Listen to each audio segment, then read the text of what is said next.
فرمایا میں نے اپنے محبوب کے ذکر کو اتنا بلند کر دیا، اتنا بلند کر دیا کہ ورفعنا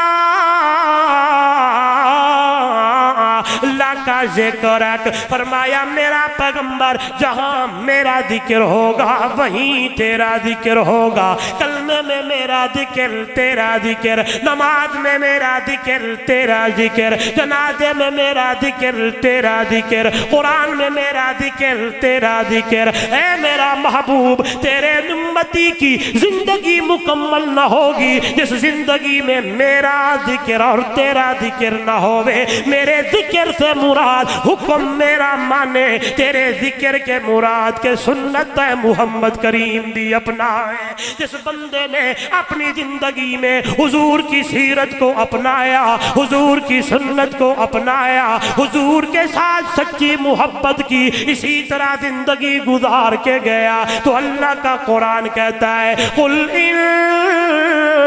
كُنتُمْ تُحِبُّونَ اللَّهَ فَاتَّبِعُونِي يُحْبِبْكُمُ اللَّهُ وَيَغْفِرْ لَكُمْ ذُنُوبَكُمْ وَاللَّهُ غَفُورٌ رَحِيمٌ۔